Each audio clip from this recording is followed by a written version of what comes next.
চট্টগ্রামে ব্যবসায়ী ইমতিয়াজ সুলতান ইকরামকে উদ্দেশ্য প্রণোদিতভাবে অস্ত্র মামলায় জড়ানো হয়েছে, এমনই অভিযোগ তুলে সুষ্ঠু তদন্তের দাবি জানিয়েছেন তার স্ত্রী সুচি। আমি ঘটনার সুষ্ঠু তদন্ত চাচ্ছি এবং সাক্ষীদেরকে আমি বলবো, পুলিশ কমিশনার মহোদয় স্যার, আপনি প্রতিটা সাক্ষীকে এনে আপনার মাধ্যমে আপনি সাক্ষীদেরকে জিজ্ঞাসাবাদ করাবেন। রবিবার বিকেলে চিটাগং প্রেস ক্লাবের এস রহমান হলে আয়োজিত সংবাদ সম্মেলনে তিনি বলেন, গত 17 ফেব্রুয়ারি দুবাইয়ে অবস্থারত কুখ্যাত সন্ত্রাসী বড় সাজ্জাদের নির্দেশে প্রশাসনকে প্রভাবিত করে তাদের কয়েকজন সোর্স বাপ্পি আলম, সালাউদ্দিন ও সুমন পরিকল্পিতভাবে তার স্বামীর বিরুদ্ধে অস্ত্র রেখে ফাঁসানোর চক্রান্ত করে।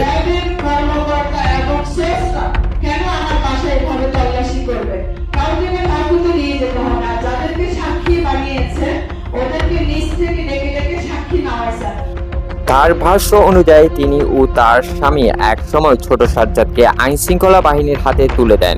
সেই ঘটনার জের ধরেই প্রতিশোধমূলকভাবে এই ষড়যন্ত্র করা হয়েছে বলে তিনি দাবি করেন।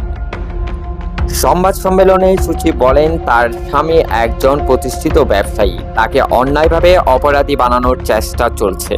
তিনি নিরপেক্ষ তদন্তের মাধ্যমে প্রকৃত ঘটনার উদ্ঘাটক এবং দায়ীদের আইনের আওতায় আনার আহ্বান জানান।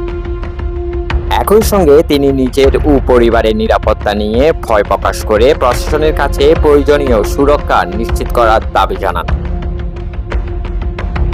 ৭১ চট্টগ্রাম সংবাদ নিউজ ডেস্ক।